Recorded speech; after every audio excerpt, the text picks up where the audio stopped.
Back to our friend Noam, who runs the Comedy Cellar and does a great podcast and somehow managed to get Philip Bump of the Washington Post.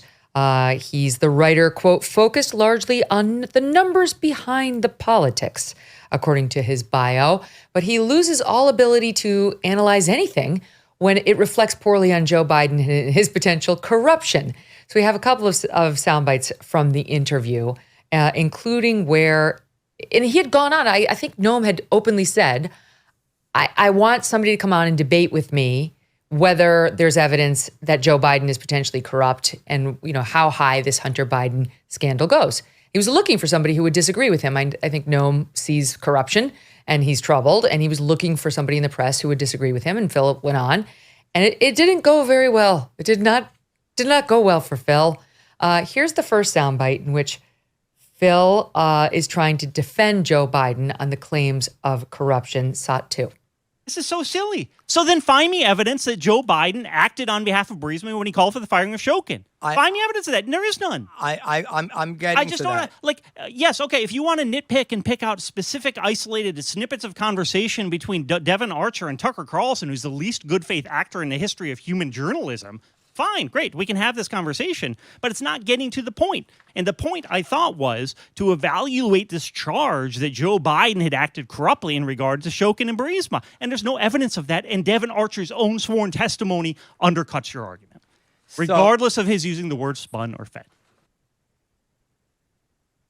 Okay, so that's number one. There's no evidence that Joe Biden was acting on behalf of Burisma. First of all, that's just misstating the argument, right? It's a straw man. That's not what people, not on behalf of Burisma, but on behalf of his own self-interests and those of his son in pushing for the firing of this prosecutor. That's the allegation. Not that he was working for Burisma, but that he was influenced by what would benefit his son and what would benefit himself, potentially, in pushing out this prosecutor in Ukraine who was going after Burisma for corruption, and his son was sitting on the board of Burisma at the time. So, Emily, that's how he misframes it, first of all, to make it better for his side, which is a mark of dishonesty. And then secondly, he wants like the smoking gun. He wants the email of the Burisma CEO saying, Mr. Vice President, please go get this corrupt prosecutor off of our backs because we would like to be corrupt ourselves on an ongoing basis and pay our money to you and your son. So please help us out. Like, that's not generally the way corruption works.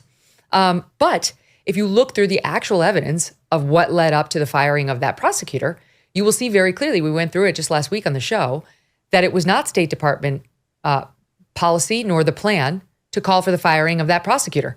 And as recently as like 1 month before Joe Biden had determined he was going to do it, it came to us a surprise by anybody in the Obama administration that Joe Biden was about to make this guy's termination a deal term, a requirement for our giving aid to Ukraine. It seems to be the vice president's office that turned it, that said, you know what else? We need that guy gone. And what was happening just as the vice president turned it? He had phone calls with his son, Hunter, who was on the Burisma board. And then in December of 2019, they had a meeting that he personally spoke with the head of Burisma, who we understand said, get this guy off my back, or said something to that effect. So this is what we've been learning so far. You know, it's not smoking gun right there pointing at the dead body, but it's getting pretty close. And that's the thing with influence peddling, is that it's strategic. It's set up this way so that there never is a smoking gun. For instance, unless there is literally a recording of Joe Biden at Cafe Milano or on the golf course with the Burisma executives, everyone has plausible deniability and can just say, we were just golfing. We were just having martinis at Cafe Milano. So, nothing to see here, which is exactly what Philip Bump is doing. Because as much as you can tie this to Hunter, and he does concede, he's like, you know what? I think Hunter was doing some stuff that was improper. So unless you can take that further step and go to Joe Biden, the media can continue to say, nothing burger, nothing much to see here. And it's actually, the way Noam sets this up, which I think is brilliant, is he's just like casually destroying Philip Bump. And there's something in the media called nut picking, where you go to the Iowa State Fair, find the craziest person and have some like Harvard educated journalist debate them on economic policy, whatever it is.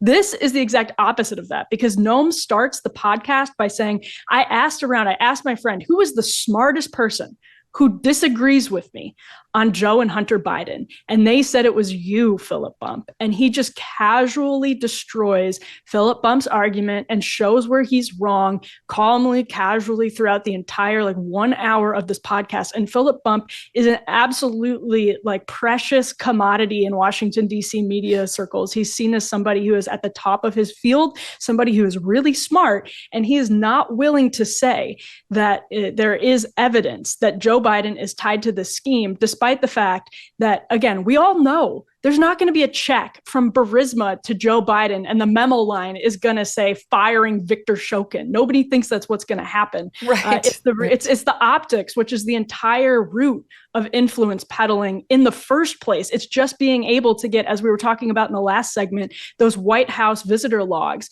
the guest list for these parties that you can't do if you're Joe Schmo. You can't monetize that if you're Joe Schmo because you can't get your dad's Gmail, which who knows if that's even secure, to say, hey, look who's coming and look what do they do. You don't get that if you're Joe Schmo, but you get it if you're Hunter Biden.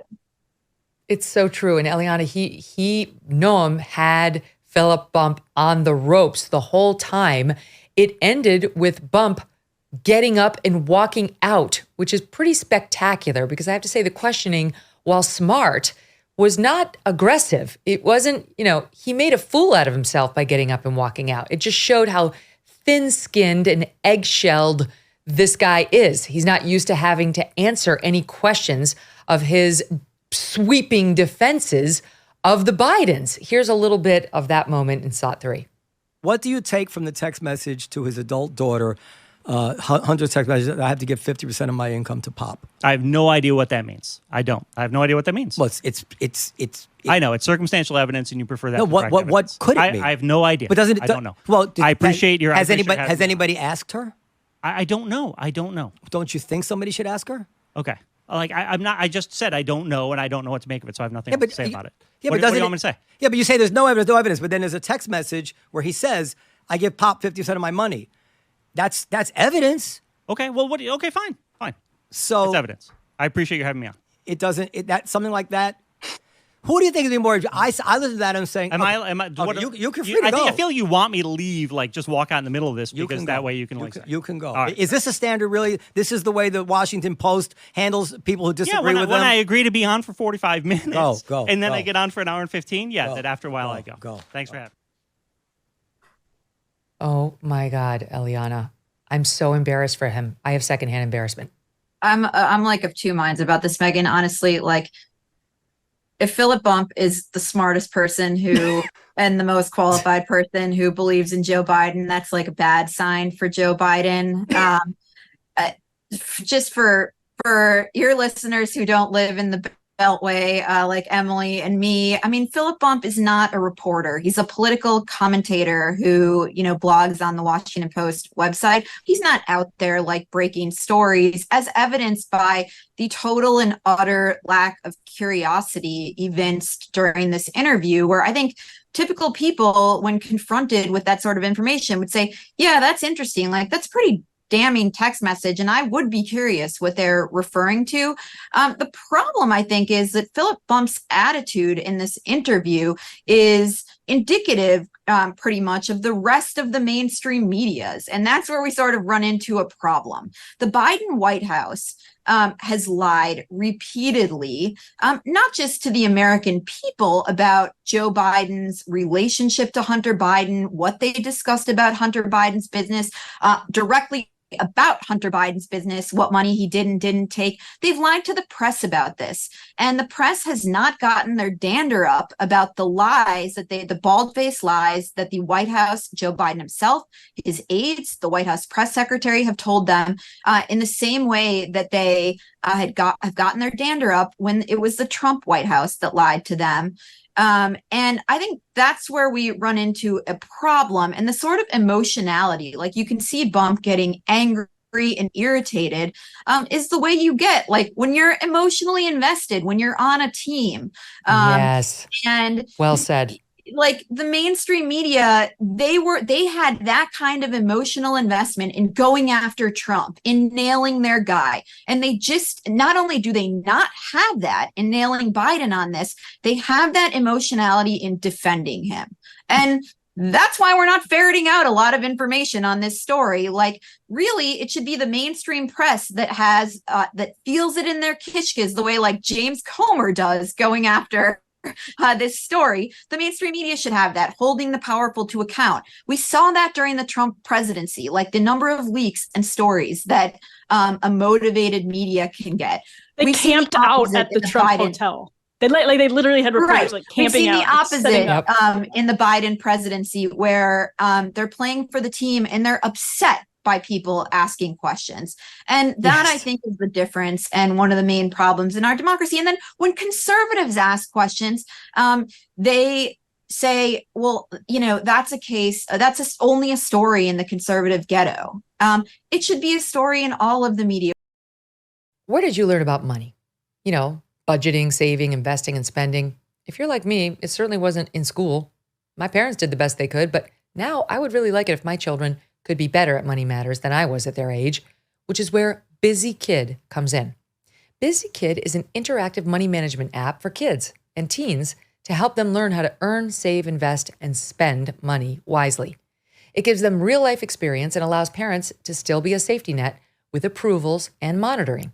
The more kids earn, save, invest, and spend on the app, the more they build healthy financial routines to use as adults. Busy Kid is great for kids and teens 5 to 7 years old, and everyone gets a personalized debit card to learn how to shop and how to manage invisible money. Busy Kid is offering a limited time special for our audience right now, 20% off a family subscription. So for less than $4 a month, this app and card can transform how your children think about and use money. To start, download Busy Kid and enter the promo code MK to get 20% off. Again, download Busy Kid, use the promo code MK for 20% off. There's even a 30-day guarantee. Hey, thanks so much for watching. If you like what you just saw, hit the subscribe button for more clips and full episodes.